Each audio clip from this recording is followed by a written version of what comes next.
Bonjour et bienvenue à ce webinaire organisé par le groupe IDEWE. Je m'appelle Grégoire Michaud, je suis médecin du travail et directeur médical Wallonie. Aujourd'hui, je vais vous présenter les changements dans l'approche pour la réintégration des travailleurs en incapacité de travail de longue durée. Comme vous le savez, ce nouvel arrêté royal trajet de réintégration 3.0 du 17 décembre 2025, qui modifie le Code du bien-être au travail, est entré en vigueur le 1er janvier 2026. Sur le plan pratique, ce webinaire sera enregistré et un lien pour le revisionner vous sera envoyé par la suite. N'hésitez pas à poser vos questions dans le chat, auxquelles mes collègues répondront de la meilleure manière possible. Mais dépendamment du nombre de questions, il se peut que nous ne puissions y répondre directement. Nous établirons une liste de questions-réponses qui sera mise à disposition des participants après le webinaire. Comme je l'ai évoqué, cette modification législative a pris effet le 1er janvier 2026 et couvre les travailleurs qui entrent en incapacité de travail à partir de cette date. Donc les trajets de réintégration qui ont été débutés avant le 1er janvier sont soumis aux règles du trajet 2.0 auparavant. Alors, nous pouvons commencer. Faisons d'abord un saut en arrière. Dans la période entre 2015 et 2017, le gouvernement de l'époque a rédigé une première législation autour de la réintégration, qui a abouti à l'arrêté royal du 28 octobre 2016, qui a pris pleinement effet à partir de 2017. Après avoir évalué et examiné les résultats de cet arrêté royal, il était décidé que des adaptations étaient nécessaires afin d'atteindre de meilleurs résultats, et un deuxième arrêté royal a été publié en septembre 2022, qui a apporté quelques changements significatifs au trajet en lui-même. Les grandes modifications ont été la diminution des possibilités de décision du médecin, qui sont passées de 5 à 3, et surtout la dissociation de la notion de force majeure du trajet de réintégration. On a également raccourci certains délais et on a prévu la possibilité d'informer les travailleurs en incapacité de travail à partir de 4 semaines sur les possibilités de réintégration. Dans le cadre de l'accord de gouvernement actuel, de nouvelles modifications ont été apportées qui vous sont présentées aujourd'hui. Alors, il ne vous aura pas échappé que la réintégration des personnes en incapacité de travail est un chantier majeur du gouvernement. Il souhaite atteindre un taux d'emploi de 80% en 2029.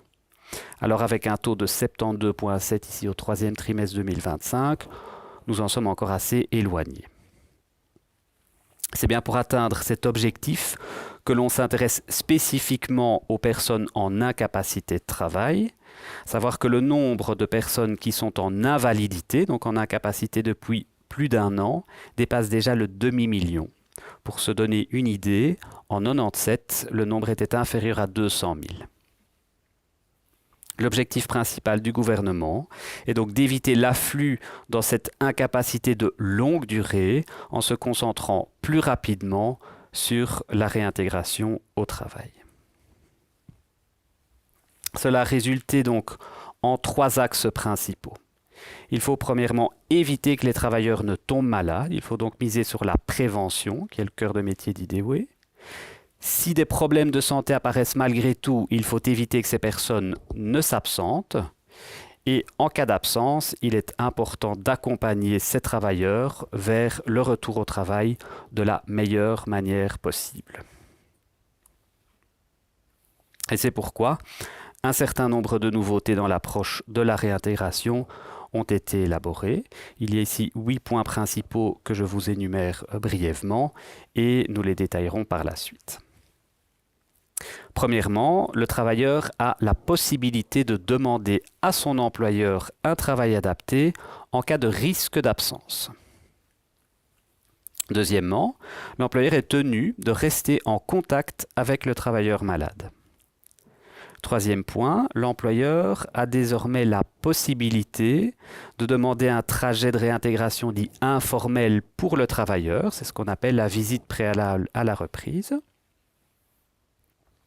L'employeur peut lancer un trajet formel dès le début de la maladie, c'est nouveau, mais seulement moyennant l'accord du travailleur. L'employeur doit désormais en outre obligatoirement lancer un trajet formel pour un travailleur qui a un potentiel de travail. Nous reviendrons plus largement sur cette nouvelle notion de potentiel de travail. Des sanctions sont possibles tant pour l'employeur que pour le travailleur. Ce n'est pas repris dans l'arrêté royal en soi, mais dans des modifications plus larges au niveau de la législation. La demande de procédure spéciale pour force majeure médicale est maintenant possible dès 6 mois d'incapacité ininterrompue au lieu de 9. Et enfin, la communication entre les acteurs de la réintégration se fait par le biais de la plateforme Trio, mais nous n'entrerons pas plus en détail par rapport à ce point particulier. Alors, concernant les changements, si on se met dans la perspective du travailleur, qu'est-ce qui change dans le cadre du trajet 3.0 ? En soi, pas grand-chose, comme on va le constater. Donc, selon le proverbe « mieux vaut prévenir que guérir », le travailleur qui rencontre des problèmes de santé dans le cadre de son travail a toujours la possibilité de demander la consultation spontanée avec le médecin du travail pour voir si un soutien est nécessaire. Désormais, l'arrêté prévoit explicitement que le travailleur qui a des troubles de santé peut également directement demander à son employeur d'examiner si un aménagement de poste ou un autre travail adapté est possible. Pour ce faire, l'employeur peut demander conseil au conseiller en prévention, notamment à l'ergonome ou le conseiller pour les aspects psychosociaux, mais ce n'est pas une obligation. Ce que l'employeur doit par contre faire, c'est informer le plus tôt possible le travailleur du suivi qu'il donne à sa demande ou du fait qu'il ne peut pas y répondre. Alors, si le travailleur tombe malgré tout en incapacité, il peut toujours soit demander le trajet informel via la visite préalable à la reprise du travail. Donc, il peut faire cette demande à tout moment de son incapacité de travail. Et il peut également faire une demande de trajet formel. Donc, en cela, il n'y a pas de changement. Alors, il y a certaines questions qui ne sont pas régies nouveau spécifiquement par cet arrêté, notamment la modification du nombre de jours de congé de maladie sans certificat, qui passe désormais de 3 à 2 jours. Il y a des changements qui ont également été apportés en ce qui concerne les sanctions, qui sont possibles pour les revenus du travailleur en cas de non-coopération à la réintégration. Donc on a par exemple le cas de figure d'un travailleur qui n'accepte pas une invitation du coordinateur retour au travail de la mutuelle, qui peut perdre jusque 10% de ses indemnités. Si la personne en incapacité ne répond pas à l'invitation du médecin conseil, elle peut même perdre l'intégralité de ses indemnités. Cette sanction serait toutefois levée s'il se présente à nouveau aux convocations. Et puis alors, il est également maintenant précisé que ce cas de figure peut également se produire si le travailleur n'accepte pas l'invitation du médecin du travail. Et donc nous devrons à cet effet en informer le médecin conseil et c'est ensuite au médecin conseil de décider du maintien ou non des indemnités. Et donc on devra informer le médecin conseil dès la 2e absence et également après la 3e absence. Si on se place cette fois dans la perspective de l'employeur, en quoi consistent les changements ? Il y aura des actions qui seront nécessaires avant et pendant l'incapacité de travail. Donc l'employeur actuellement est tenu de prendre des mesures en matière de politique de réintégration et de maintenir le contact avec le travailleur. Une législation relative aux politiques de réintégration collective, de même qu'en matière d'information du travailleur sur les possibilités de visite de préalable à la reprise existe déjà. Et vous devez déjà signaler à votre service externe qui sont les travailleurs en incapacité de travail de 4 semaines ou plus. Donc rien ne change à ce niveau. Ce qui est nouveau, c'est que votre règlement de travail doit désormais indiquer de manière explicite par qui et à quelle fréquence les contacts seront initiés avec les collaborateurs malades afin d'éviter que ceux-ci ne soient perdus de vue. Et cette obligation doit également faire partie d'une politique active en matière d'absentéisme. On préfère parler de politique de présence au travail. Et le but de ce contact ne sera certainement pas de contrôler, mais de maintenir un bon contact avec le collaborateur malade. Bon, que se passe-t-il alors si le travailleur tombe en incapacité ? Depuis le trajet 2.0, vous pouviez demander un trajet formel dès 3 mois d'incapacité de travail. Eh bien, cette possibilité est supprimée. À la place, et c'est un grand changement, vous pouvez également demander un trajet dit informel sous la forme d'une visite préalable à la reprise pour votre travailleur. Attention, votre travailleur n'est pas obligé d'y répondre et ce sera nous, en tant que service externe, qui allons vous informer que le travailleur n'a pas répondu à cette demande. Alors, qu'en est-il du trajet formel ? Eh bien, vous n'avez donc plus besoin d'attendre 3 mois pour introduire la demande. Vous pouvez le faire dès le début de l'incapacité de travail, mais vous n'avez cette possibilité que moyennant l'accord du travailleur. Et puis, autre grande nouveauté, pour les entreprises qui emploient 20 travailleurs ou plus, vous êtes également tenu, cette fois, de démarrer un trajet formel avant la fin du 6e mois d'incapacité de travail, dès lors que votre travailleur a un potentiel de travail. Donc ça, c'est une nouvelle notion qui apparaît, cette notion de potentiel de travail. De quoi s'agit-il ? C'est probablement la plus grande nouveauté de cet arrêté trajet 3.0. Donc l'arrêté prévoit qu'à partir de 8 semaines d'incapacité, vous pouvez, en tant qu'employeur, demander à votre service de prévention de déterminer si votre travailleur a encore un potentiel de travail. Et si la réponse est oui, vous pouvez entamer un trajet informel ou formel de réintégration. Et vous devrez d'ailleurs entamer ce trajet formel si le travailleur n'a toujours pas repris le travail après 6 mois d'incapacité. Je reprécise toutefois que cette obligation ne concerne que les employeurs de 20 travailleurs ou plus. Alors, ça ne nous éclaire toujours pas sur en quoi consiste ce fameux potentiel de travail. Donc voici ce que l'arrêté royal définit. Le potentiel du travail, c'est la capacité présumée d'un travailleur en incapacité à effectuer un travail adapté ou un autre travail, capacité qui est évaluée sur la base d'informations relatives à l'état de santé et aux possibilités du travailleur, et ceci en vue du lancement éventuel d'un trajet de réintégration par l'employeur. Donc c'est comme ça qu'est défini ce fameux potentiel de travail. Donc ce sera le service externe qui le détermine. Ce sera fait d'une manière standardisée sur base des informations disponibles sur l'état de santé. Et donc à cet effet, un questionnaire standardisé a été sélectionné par COPREF, qui est l'organe consultatif de tous les services externes, et ceci en concertation avec le SPF Emploi.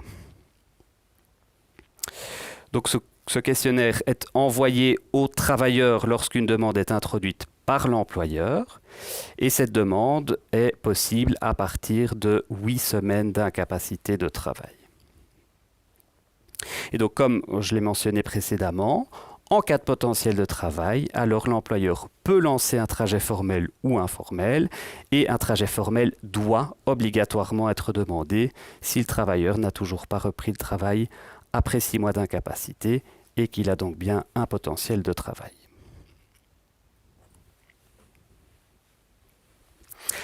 Alors un autre point, c'est le fameux délai au terme duquel la procédure spéciale pour la force majeure peut être demandée, qui passe de 9 mois à 6 mois d'incapacité de travail ininterrompue, procédure qui peut être introduite tant par l'employeur que par le travailleur. Et puis un mot rapidement sur les changements apportés au salaire garanti et à la cotisation de solidarité. Donc, ce sont deux éléments qui ne sont pas réglementés par l'arrêté royal en soi, mais dans les modifications législatives plus larges. Donc le régime actuel de salaire garanti en cas de rechute en incapacité qui était de 14 jours est désormais étendu à 8 semaines.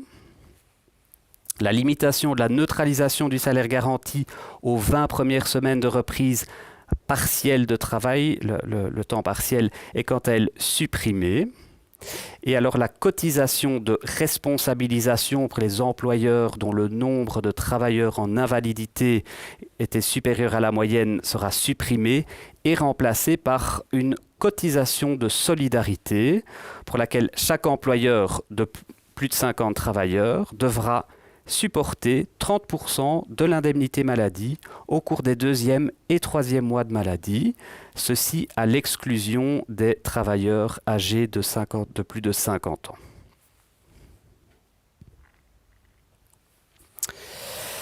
Donc, voici sur la diapositive la liste de toutes les nouveautés dans le trajet de réintégration dit formel. En orange, vous avez les nouveautés et le texte en bleu correspond aux dispositions qui étaient déjà en vigueur actuellement. Donc, dès le début de l'incapacité de travail, le trajet peut être démarré par le travailleur, par le médecin traitant ou par l'employeur. Concernant l'employeur, ceci ne peut se faire que moyennant l'accord du travailleur. Dès 8 semaines d'incapacité, l'employeur peut demander d'évaluer si le travailleur a un potentiel de travail. Et s'il est déterminé que le travailleur a bien un potentiel de travail, l'employeur peut démarrer un trajet de réintégration et il sera d'ailleurs obligé dans les 6 mois d'incapacité. Il n'y a pas de changement au fait que nous devons, nous, alors, inviter le travailleur à 3 reprises. Ce qui est nouveau, c'est que nous devrons informer le médecin conseil si le travailleur est absent 2 fois au rendez-vous et également à la 3e absence, ce qui clôturera alors le trajet. Et ce qui change également, c'est que les invitations devront être faites par recommandé. Par la suite, on le voit, beaucoup de bleu, donc pas de grandes modifications. Il y a toujours 3 possibilités de décision sur le formulaire d'évaluation de réintégration. La décision A, B et C. A, temporairement inapte avec possibilité de travail adapté. B, définitivement inapte avec possibilité de travail adapté. Dans ces 2 cas, nous devrons décrire les modalités de l'adaptation. En cas de décision B, définitive, le travailleur dispose d'une faculté d'introduire un recours contre la décision. Et enfin, C, la réintégration n'est pas encore possible, la décision reste en suspens et cela clôture le trajet. Alors, en cas de décision A ou B, c'est à l'employeur d'examiner les possibilités d'aménagement du poste ou d'un autre travail sur base de ce qui est mentionné sur le formulaire. Pour ceci, il se concerte avec le travailleur, le médecin du travail, éventuellement d'autres conseillers en prévention, et ceci en vue toujours d'établir un plan de réintégration ou éventuellement un rapport motivé. En cas de plan, le travailleur devra le signer pour accord, il peut également le refuser. Cela clôture le trajet. Donc tout ça, ce sont les mêmes dispositions qu'actuellement. Et nous devons informer le médecin conseil de la fin du trajet. Alors ce qui est nouveau, ici en orange, c'est que lorsque nous avons pris la décision que le travailleur était définitivement inapte et qu'un plan est établi mais refusé par le travailleur, ou qu'un plan n'est pas établi mais un rapport de motivation, à ce moment-là, nous allons devoir réorienter le travailleur vers le service régional de l'emploi. Donc ça, c'est une nouvelle étape. Et donc si on répète un petit peu le flux, voici une ligne du temps autour de la réintégration avec en couleur cette fois l'acteur qui est concerné. Donc vous avez en orange les étapes qui seront entreprises par le travailleur, en bleu par l'employeur et en vert ce seront les tâches du service externe. Donc, avant l'incapacité, le travailleur peut s'adresser directement à l'employeur et demander d'examiner un aménagement ou un autre poste de travail. Il peut également toujours le faire via le médecin du travail en demandant une consultation spontanée. Une fois que le travailleur tombe en incapacité, l'employeur est obligé de maintenir un contact et le règlement de travail devra déterminer qui prend contact et à quelle fréquence. Et l'employeur devra également disposer d'une politique collective active de présence au travail. Alors, quelle que soit la durée de l'incapacité, aussi bien le travailleur que l'employeur peut demander une visite préalable à la reprise du travail. Donc c'est ce qu'on appelle le trajet de réintégration informel, en tenant compte toutefois du fait que le travailleur n'est pas tenu d'accepter l'invitation, et nous devrons alors vous en informer. À partir de 4 semaines d'incapacité, l'employeur en informe obligatoirement le service externe et nous informons alors le travailleur sur les possibilités qui existent en matière de réintégration. Et ce qui est nouveau, c'est qu'on doit également offrir une possibilité d'un entretien avec le médecin du travail ou un autre conseiller en prévention au travailleur.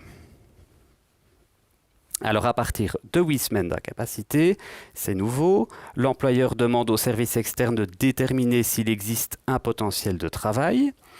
Nous déterminons ce potentiel de travail et s'il est présent, l'employeur peut demander de démarrer le trajet formel ou informel d'ailleurs. Et il a par ailleurs l'obligation de démarrer le trajet formel si le travailleur est en incapacité depuis 6 mois. Cela concerne, je le rappelle, les employeurs de 20 travailleurs et plus. Et puis alors, à partir de 6 mois d'incapacité, on a la procédure spéciale de force majeure qui peut être entamée, et donc les 9 mois ont été diminués à 6 mois.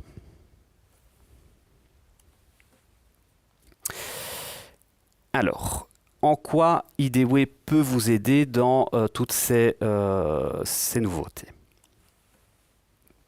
Le premier point, c'est la politique de présence au travail. En tant que service externe, on peut vous apporter un soutien nécessaire dans sa mise en œuvre. Donc ici, on illustre sous la forme d'une éolienne les 6 étapes que nous recommandons pour la mise en place d'une telle politique. Et donc, à chaque étape, nous pouvons vous accompagner. Donc, l'axe central, c'est la vision. La vision, c'est un élément essentiel d'une politique.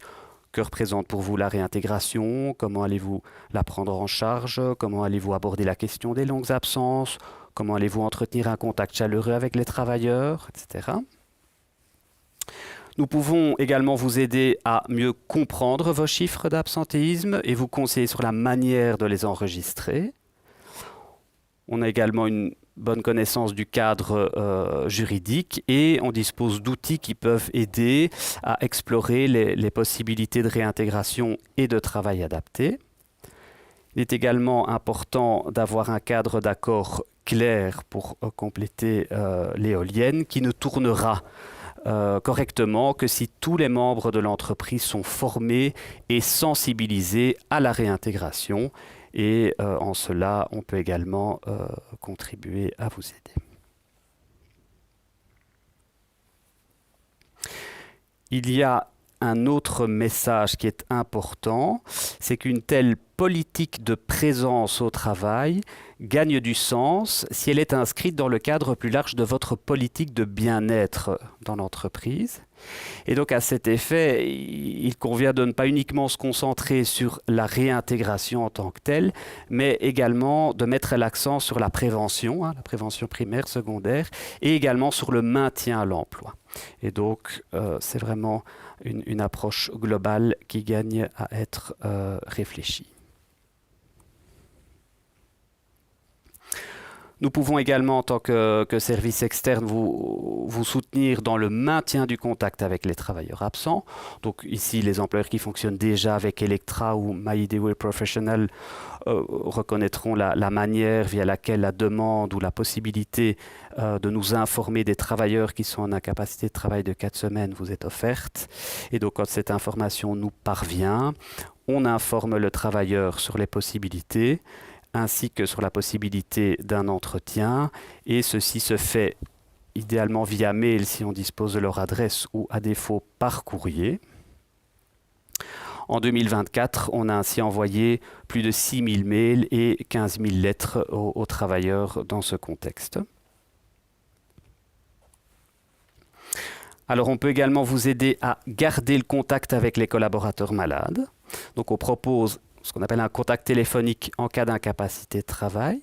Les acteurs seront vous en tant qu'employeur, le travailleur malade et notre infirmier du travail.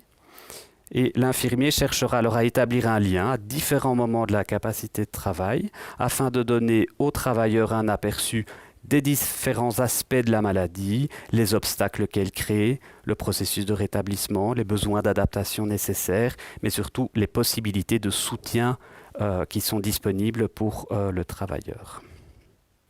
Et donc l'infirmier peut apporter du soutien en orientant les personnes vers soit les canaux internes à l'entreprise, le service RH, les personnes de confiance, ou les canaux externes comme le médecin du travail, les conseillers aspects psychosociaux ou ergonomes, toutes personnes qui seront susceptibles de l'aider en vue de sa réintégration. Et puis alors, par le biais de ces contacts, nous pourrons générer des rapports anonymisés qui pourront alimenter le travail des équipes médico-sociales si elles sont en place dans l'entreprise ou le comité pour la prévention.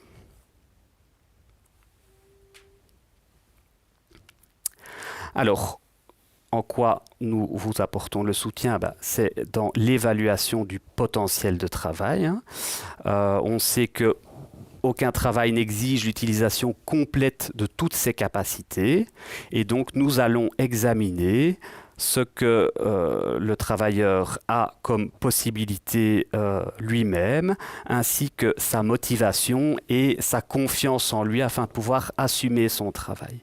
Et donc on apprécie tous ces éléments en même temps que les informations qui sont disponibles sur son état de santé, et ceci en vue de formuler cette évaluation du potentiel de travail. Forcément, nous vous offrons le soutien à la réintégration via nos trajets dits informels, donc à tout moment, la visite préalable à la reprise du travail peut être demandée par le travailleur et cette possibilité a désormais été étendue à l'employeur, en rappelant toutefois que le travailleur n'est pas obligé d'y répondre favorablement. Nous ne prenons pas de décision d'aptitude lors d'une visite de pré-reprise, mais nous formulons un avis. Et on sait que cette procédure informelle peut se dérouler dans une plus grande confiance entre l'employeur et le travailleur. Elle n'est pas soumise aux contraintes de délai fixées, procédure stricte. Et elle a démontré un meilleur taux de réussite en matière de réintégration effective. Elle a d'ailleurs fortement augmenté en 2024 avec plus de 35 000 consultations, alors que nous avons dénombré 1300 consultations de trajets formels en comparaison. Les étapes du trajet formel, quant à lui, restent les mêmes qu'auparavant. Donc on a l'entrée dans le trajet, soit via le travailleur, le médecin traitant ou l'employeur. C'est seulement le délai pour l'employeur qui a été adapté. La deuxième étape sera l'évaluation par le médecin et puis ensuite votre mission d'examiner les possibilités de réintégration via la concertation avec votre travailleur, le médecin du travail et les autres conseillers en prévention en vue d'établir le plan de réintégration, si ce n'est pas possible, le rapport motivé et le plan pourra ensuite être exécuté et suivi par le médecin du travail. Donc, cela reste les mêmes 5 étapes du trajet de réintégration formel tel que nous le connaissons aujourd'hui. C'est uniquement l'entrée dans le trajet qui a fait l'objet de modifications.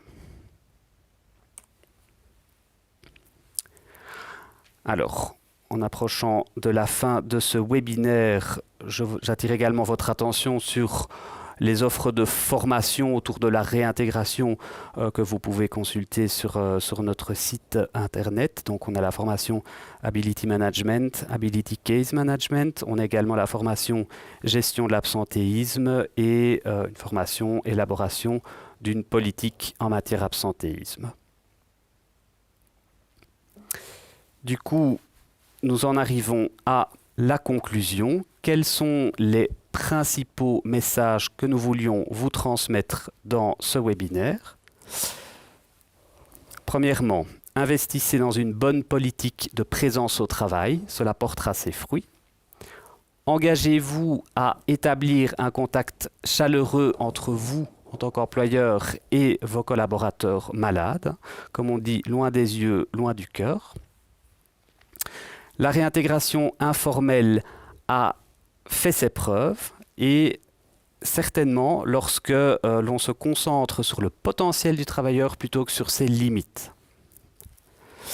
Un autre point important, c'est le timing. Un bon timing pour les différentes actions est crucial, en plus d'un engagement dans toutes les formes de prévention, tant primaire, secondaire et pas uniquement tertiaire comme la réintégration. Et enfin, tous les acteurs sont responsabilisés dans cet accord et la collaboration est dès lors nécessaire entre chacun. Il me reste à vous remercier pour votre participation. Bon après-midi.